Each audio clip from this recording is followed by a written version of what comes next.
Hello everyone. तो आज मैं आपको एक्सप्लेन करूंगी chapter stars and the solar system, science का क्लास 8 का चैप्टर। ठीक है, तो अगर आपको इस चैप्टर में कोई भी दिक्कत आ रही है तो आप ये पूरी वीडियो देखना। आपको मैं 100% गारंटी देती हूँ कि आपको पूरा चैप्टर याद हो जाएगा इस वीडियो को देखने के बाद। सो ध्यान से देखना है, बिना स्किप करे देखना। और अगर पसंद आए वीडियो तो लाइक कर देना, शेयर कर देना, सब्सक्राइब कर देना चैनल को और नोटिफिकेशन बेल को ऑन कर देना। तो यार ये चैप्टर किस चीज़ के बारे में है? ये चैप्टर है हमारे यूनिवर्स के बारे में। ठीक है, हमारे यूनिवर्स में क्या क्या है? हमारे यूनिवर्स में स्टार्स हैं, प्लैनेट्स हैं, सैटेलाइट्स हैं। सो जो फर्स्ट टॉपिक है इस चैप्टर का वो है सेलेस्टियल बॉडीज़। तो सेलेस्टियल बॉडीज़ होती क्या है? ठीक है, तो सेलेस्टियल बॉडीज़ वो होती हैं जो हमें स्काई में दिखती हैं। ठीक है, तो वो कौन कौन सी होती हैं और जो रहती हैं, ज़रूरी नहीं है कि वो स्काई में दिखती हैं, मतलब हमें दिखे, जो हैं वो स्काई में वो हमें दिखे ही, क्योंकि बहुत सारा ऐसा चीज़ें भी हैं जो हमें नहीं दिख पाती। जैसे प्लैनेट्स हैं, सब उन्हें नहीं दिख पाते। कुछ प्लैनेट्स ऐसे होते हैं जो टेलीस्कोप की मदद से दिखते हैं और कुछ होते हैं वो बिना टेलीस्कोप से भी दिख सकते हैं। तो ठीक है, जो बॉडीज़ हैं स्काई में उन्हें कहते हैं सेलेस्टियल बॉडीज़। तो अभी कौन कौन सी हैं? तो ये है मून, हमारे सारे प्लैनेट्स, सन, सैटेलाइट्स। ठीक है, ये जो सारे हैं वो क्या है? सेलेस्टियल बॉडीज़ हैं। बहुत सारी हैं, आगे चैप्टर में बढ़ता जाएगा, चैप्टर हम पढ़ते जाएंगे। ठीक है, फिलहाल आपको ये समझना है कि जो स्काई में जितनी भी सारी चीज़ें होती हैं वो सारी सेलेस्टियल बॉडीज़ होती हैं। अब है हमारा टॉपिक द नाइट स्काई। ठीक है, अब दिन के टाइम हम सन देखते हैं। ठीक है, और हमें मून नहीं दिखता दिन के टाइम। तो ऐसा क्यों होता है? हमें मून क्यों नहीं दिखता दिन के टाइम? कभी सोचा है? मून होता है स्काई में, दिन में भी होता है, लेकिन हमें दिखता नहीं है। क्यों नहीं दिखता? वो इसलिए नहीं दिखता क्योंकि जो सन है उसकी जो ब्राइटनेस है, जो उसकी लाइट है, वो बहुत ज़्यादा है और मून की बहुत ही कम है। इसीलिए हमें दिन के टाइम में सन दिखता है और मून नहीं दिखता। और स्टार्स भी होते हैं स्काई में, लेकिन हमें दिन के टाइम में स्टार्स भी नहीं दिखते, क्योंकि जो स्टार्स की जो लाइट है वो भी कम होती है सन की लाइट, क्योंकि सन इतना ब्राइट है कि उसके सामने मून और स्टार्स की लाइट कुछ भी नहीं है। इसीलिए हमें सन दिखता है दिन में और मून नहीं दिख पाता। लेकिन मून होता है लेकिन दिखता नहीं है। और हमें सारी सेलेस्टियल बॉडीज़ भी नहीं दिख पाती हैं। ठीक है, डे टाइम में।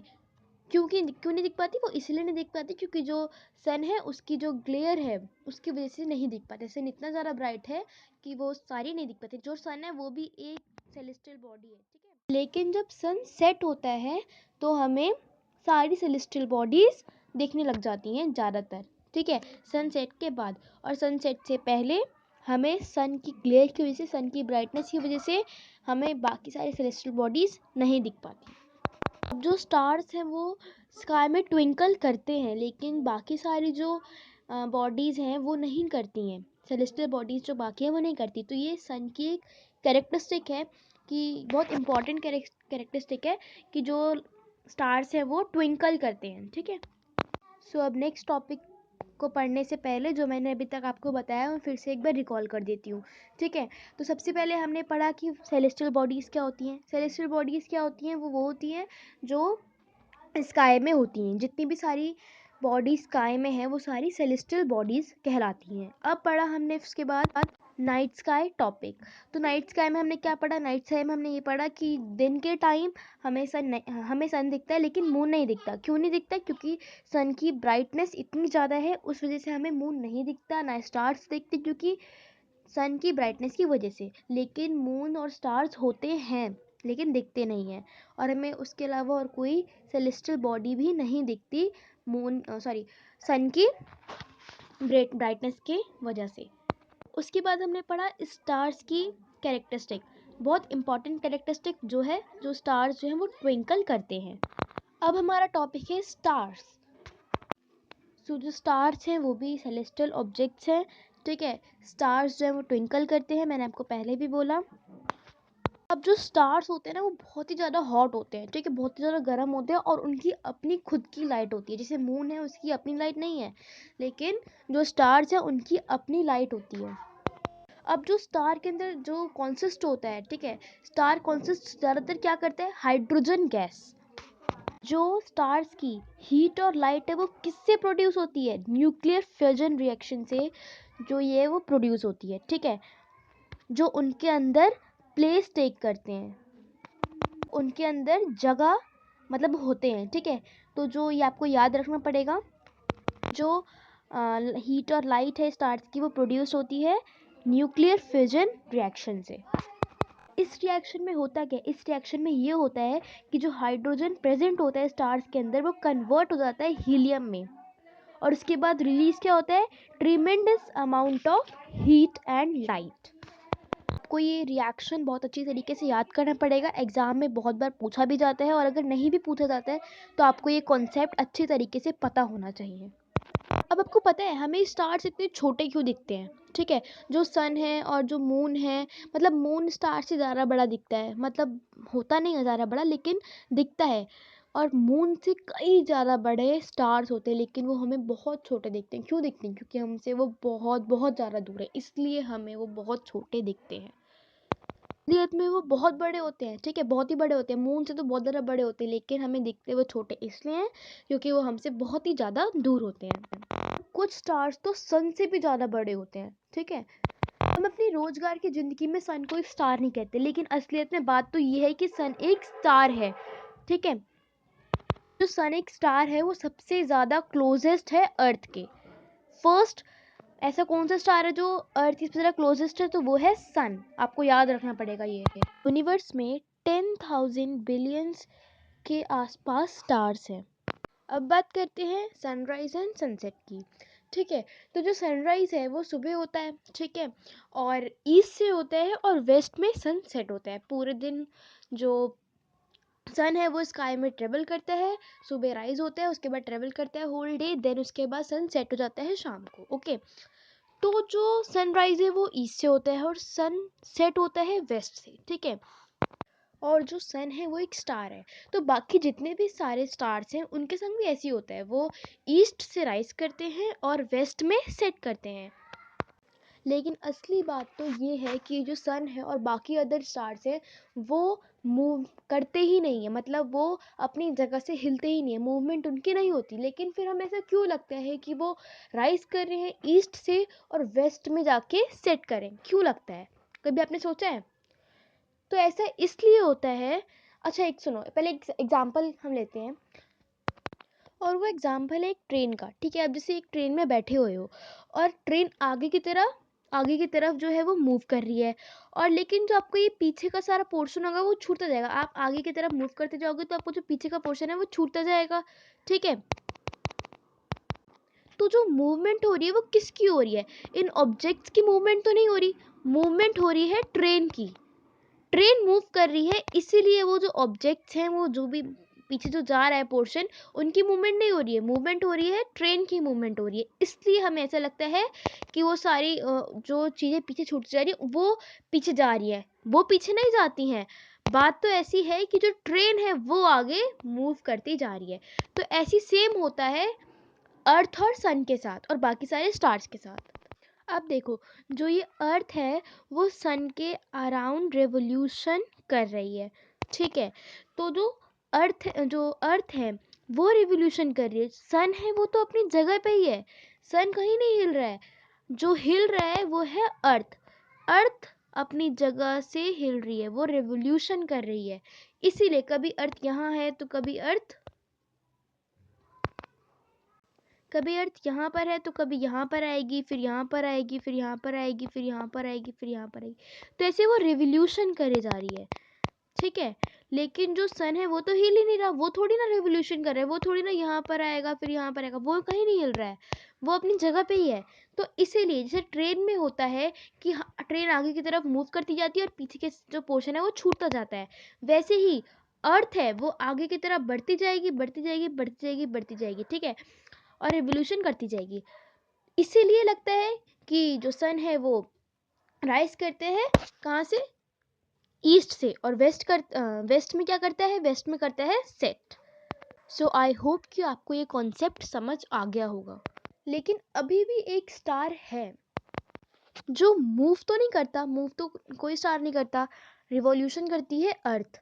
लेकिन जो ये वाला जो स्टार है वो करता नहीं है मूव, हमें ऐसा नहीं लगेगा कि वो मूव कर रहा है, लेकिन वो करता भी नहीं है मूव, असलियत में भी वो मूव नहीं करता और हमें ऐसा लगेगा भी नहीं मूव नहीं करता वो।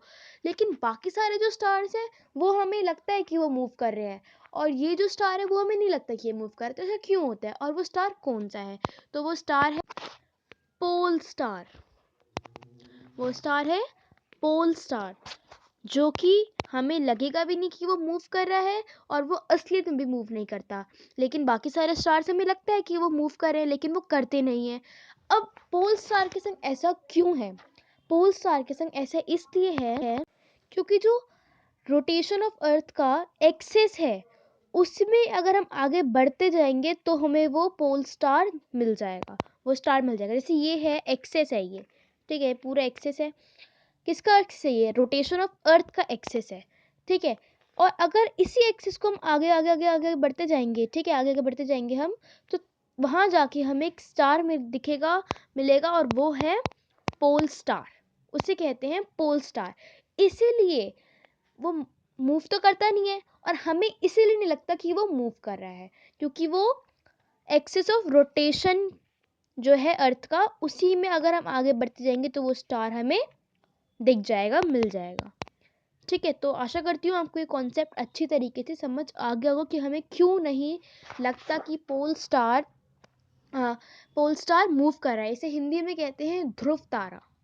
अब है topic the unit of measuring distances in the universe, light year. अब ये क्या है? ये है डिस्टेंस मेजर करने का यूनिट यूनिवर्स में। जैसे कि अभी हम डिस्टेंस मेजर करते हैं किलोमीटर्स में कर लेते हैं, ठीक है, किलोमीटर में करते हैं। अगर हमें पानी वगैरह करना हो तो हम उसमें उसको लीटर में करते हैं, मिलीलीटर में कर लेते हैं। लेकिन जो यूनिवर्स में डिस्टेंस मेजर करते हैं वो करते हैं लाइट ईयर में। अब ऐसा क्यों होता है? ऐसा इसलिए होता है क्योंकि अगर हम यूनिवर्स में किलोमीटर में अगर डिस्टेंस हम मेजर करते हैं तो यार बहुत लंबा आएगा, बहुत सारी जीरोज आ जाएंगे। अगर हम अर्थ और मान लो सन और अर्थ के बीच में डिस्टेंस मेजर कर रहे हो तो यार बहुत सारी जीरो आएंगी उसमें, और उसे बोलने में भी अजीब सा लगेगा। इसलिए हम टर्म यूज़ करते हैं लाइट ईयर। और जो लाइट ईयर टर्म है वो डिस्टेंस मेजर करने की ही टर्म है, ठीक है। अब ऐसा इसलिए इसीलिए होता है क्योंकि जो 0000 बहुत सारी जीरो आ जाती है और वो बोलने में भी अजीब सा लगता है। इसीलिए हम लाइट ईयर टर्म यूज़ करते हैं यूनिवर्स में डिस्टेंस मेजर करने के लिए। तो जो 1 लाइट ईयर है वो 9.46 इंटू 10⁻12 के इक्वल है, किलोमीटर्स। यार आपको स्क्रीन पे एक वर्ड दिख रहा होगा, प्रॉक्सिमा सेंचुरी। यार ये क्या है, किसी को पता है? ये एक स्टार है और ये सेकंड क्लोजेस्ट स्टार है अर्थ के। फर्स्ट जो सबसे पास है अर्थ के जो स्टार है वो है सन, और सेकंड है प्रॉक्सिमा सेंचुरी जो सन के जो अर्थ के पास है सेकंड नंबर पे। अब आपको पता है जो प्रॉक्सिमा सेंचुरी और अर्थ के बीच में कितना डिस्टेंस है? वो बहुत ज़्यादा है किलोमीटर्स में, 40,000,000,000,000 किलोमीटर्स। तो ये बहुत ज़्यादा है, ठीक है। तो जो लाइट है, जो प्रॉक्सिमा सेंचुरी से अर्थ तक आने में जो टाइम लगता है उसे लगता है 4.3 लाइट ईयर्स, ठीक है। सो जैसे मान लो ये एक स्टार है और ये हमारी अर्थ है, ठीक है, मानो ये है, ये स्टार है और ये अर्थ है। अब इससे जो है वो लाइट आ रही है अर्थ पर, तो वो कितना टाइम लेगी? कितना टाइम लेगी, मतलब जो लाइट है वो कितने लाइट ईयर्स लेगी? तो जो प्रॉक्सिमा सेंचुरी और जो प्रॉक्सिमा सेंचुरी से जो अर्थ पर जो लाइट आती है वो टाइम लेती है 4.3 लाइट ईयर्स, 4 लाइट ईयर्स लेती है, ठीक है। अब क्या है ये अल्फा सेंचुरी। वो कुछ बुक्स में लिखा है कि जो सेकंड क्लोजेस्ट स्टार है अर्थ के वो है अल्फा सेंचुरी। तो प्लीज़ इसे नोट करो कि जो अल्फा सेंचुरी है ये नहीं है, जो प्रॉक्सिमा सेंचुरी है वो है। आपको ये अच्छी तरीके से अपने दिमाग में बिठा लेना होगा, याद करना होगा कि लेकिन ये जो कुछ बुक्स में लिखा हुआ है अल्फा सेंचुरी, लेकिन ये नहीं है, है प्रॉक्सिमा सेंचुरी। ओके।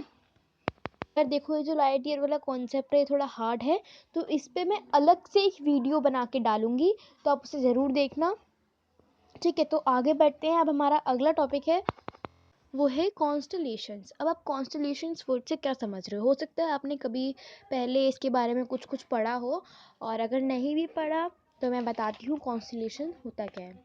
अब ये ग्रुप ऑफ स्टार्स है जो एक शेप बनाते हैं, उनसे उसे पूरे को कहते हैं कॉन्स्टलेशंस। मतलब आप थोड़ा ये समझो कि ये ग्रुप ऑफ स्टार्स है, ठीक है। आगे मैं आपको कॉन्स्टलेशंस दिखाती हूँ। ये है कॉन्स्टलेशंस, ये देखिए ये है कॉन्स्टलेशन। ये जो है वो स्टार से मिलके एक शेप बनाई गई है, मतलब ये बनी है कि जो साइंटिस्ट्स हैं उन्होंने ऑब्जर्व किया है। वो मतलब बहुत देर तक देखते रहते थे, स्काई में ऑब्जर्व करते थे, और तब उनको जाके ये कॉन्स्टलेशन मिलता था, ठीक है। तो ये बियर का एक आपको शेप दिख रहा होगा, ठीक है। और जो ये स्टार्स हैं, ये कुछ स्टार्स वो ज़्यादा चमक रहे हैं। ये कितने हैं, 1 2 3 4 5 6 7 स्टार्स हैं, वो ज़्यादा चमक रहे हैं, आप काउंट कर सकते हो। अब ये इसको हम उर्सा मेजर भी कहते हैं, इस कॉन्स्टलेशन का नाम इसको मतलब बियर कहते हैं। ये बियर के शेप में है, इसे उर्सा मेजर भी कहते हैं। में इसे सप्त ऋषि बोलते हैं, और उसे बिग डीपर भी बोलते हैं। अब बिग डीपर क्यों बोलते हैं, वो इसलिए बोलते हैं कि देखिए जो ये आपको ये 7 स्टार्स दिख रहे हैं, ये जो आपको पूरा दिख रहा है 7 स्टार्स, वो एक डीपर की शेप में है। अगर आप ध्यान से देखोगे तो आपको लगेगा ये डीपर है, जिससे पानी पीते हैं ना, वो आपको लगेगा कि ऐसा है। आप ऑब्जर्व करो इसे ध्यान से तो आपको लगेगा ये एक डीपर की शेप है, इसलिए हम इसे बिग डीपर भी बोलते हैं। रिजेंबल्स काइट भी बोलते हैं और क्वेश्चन मार्क भी बोलते हैं। अब देखो रिजेंबल्स काइट, काइट क्यों बोलते हैं, अब देखो इसे ध्यान से ऑब्जर्व करो, ये काइट की तरह लग रहा है। ध्यान से ऑब्जर्व करोगे तो आपको पता चलेगा कि ये जो ये है वो एक काइट की तरह लग रहा है। और क्वेश्चन मार्क क्यों, तो आप थोड़ा अपने फ़ोन को घुमा के देखोगे तो ये क्वेश्चन मार्क सा लग रहा है, ठीक है। अगर आप अपने फ़ोन को घुमाओगे तो आपको लगेगा ये क्वेश्चन मार्क है। ध्यान से देखो, ऑब्जर्व करो इसे, जैसे ये देखो ये, ठीक है, क्वेश्चन मार्क ये लग रहा है, जैसे ऐसे क्वेश्चन मार्क, ठीक है। तो जैसे ध्यान से ऑब्जर्व करो तो आपको लगेगा हाँ ये क्वेश्चन मार्क लग रहा है। यूज करा जाता है पोल स्टार को लोकेट करने के लिए। क्यों यूज करा जाता है पोल स्टार को लोकेट करने के लिए, अब देखो जैसे ये जो ये है ये स्टार्स हैं, ये जो ये आपको ये जो ये ज़्यादा चमकते हुए स्टार्स दिख रहे हैं, अगर आप इनकी लाइन में आगे आगे चलते जाओगे तो आपको ऐसे, जैसे ये है तो आप आगे आगे चलते जाओगे तो आपको जाके पोल स्टार दिखेगा। तो इसलिए इसे यूज करते हैं पोल स्टार को लोकेट करने के लिए। अब हम पढ़ेंगे मून के बारे में, ठीक है। सो जो मून है वो अर्थ के अराउंड रिवॉल्यूशन करता है एक फिक्स्ड ऑर्बिट पे, ठीक है। अर्थ के अराउंड मून रेवोल्यूशन करता है एक फिक्स्ड ऑर्बिट पर, और एक रेवोल्यूशन 29.5 डेज लेता है कंप्लीट होने में, ठीक है, 29.5 डेज। और हिंदी कैलेंडर में इसको एक मंथ माना जाता है। अब है मून का सरफेस। तो जो मून का सरफेस है ना, उसके ऊपर बहुत सारे क्रेटर्स हैं और माउंटेन्स हैं। अब वो जो माउंटेन्स हैं वो अर्थ के माउंटेन से भी बड़े बड़े, यानी कि छोटे मोटे बहुत बड़े बड़े माउंटेन्स हैं अर्थ के, सॉरी अर्थ के नहीं, मून के सरफेस पर। और अर्थ की तरह उस पर कोई एटमॉस्फेयर और वाटर नहीं है। मतलब जैसे अर्थ पे एटमॉस्फेयर है, पानी है, वैसे मून पर ना एटमॉस्फेयर है और ना पानी है। कोई भी लाइफ, ठीक है, पॉसिबल नहीं है मून पर। मून पर कोई भी बात नहीं कर सकता है। अब बात क्यों नहीं कर सकता, क्योंकि मून पर कोई एटमॉस्फेयर नहीं है, और जब एटमॉस्फेयर ही नहीं रहेगा तो हम एक दूसरे से कम्युनिकेट कैसे कर पाएंगे, नहीं कर पाएंगे, क्योंकि साउंड को मीडियम चाहिए होता है ट्रेवल करने के लिए। Sound needs medium to travel, ये आपने पढ़ा होगा साउंड चैप्टर में, ठीक है। सो हम लोग मून पर बात नहीं कर सकते, मतलब जो भी जाते हैं मून पे वो बात नहीं कर सकते, एक दूसरे से कम्युनिकेट नहीं कर सकते। अब हम पढ़ेंगे सोलर सिस्टम के बारे में। सो टोटल प्लैनेट्स हैं 8, ठीक है, 8 प्लैनेट्स हैं टोटल। और जो ये 8 प्लैनेट्स हैं वो सन के अराउंड रेवोल्यूशन करते हैं, और हर प्लैनेट का अपना अपना एक ऑर्बिट है, और वो अपने ऑर्बिट पर ही रेवोल्यूशन करते हैं, वो दूसरे के ऑर्बिट में मिक्स नहीं होते। अब जो सबसे पहला प्लैनेट है वो है मरकरी, ठीक है, देन है वीनस, देन है अर्थ, देन है Mars, then Jupiter, then Saturn, then Uranus, then Neptune, ठीक है। अब आपको दिख रहा होगा सैटर्न में, दिख रहा होगा एक रिंग टाइप का दिख रहा होगा आपको, ठीक है। अब आप सोच रहे हो ये क्या है, और ये बस सैटर्न का ही क्यों है यार, ये बस सैटर्न का नहीं, ये जितने भी 4 आउटर प्लैनेट्स हैं इन चारों का है, इन चारों के रिंग्स हैं, लेकिन इन्हें दिखाया नहीं जाता, बस दिखाया सैटर्न का जाता है, क्योंकि सैटर्न का थोड़ा ज़्यादा थिक टाइप में है और बाकी जो 3 हैं उनके ज़्यादा थिक नहीं है, उनका ज़्यादा बड़ा बड़ा नहीं है, इसका ज़्यादा थिक है, तो इसलिए सैटर्न का दिखाया जाता है, बाकी चारों का नहीं दिखाया जाता। मतलब जितने भी चारों आउटर प्लैनेट हैं उन सबका रिंग है, लेकिन दिखाया बस सैटर्न का जाता है। अब जो ये जितने भी सारे प्लैनेट हैं, 8 के 8 प्लैनेट्स के मून होते हैं, सबके अपने अपने मून हैं, ठीक है।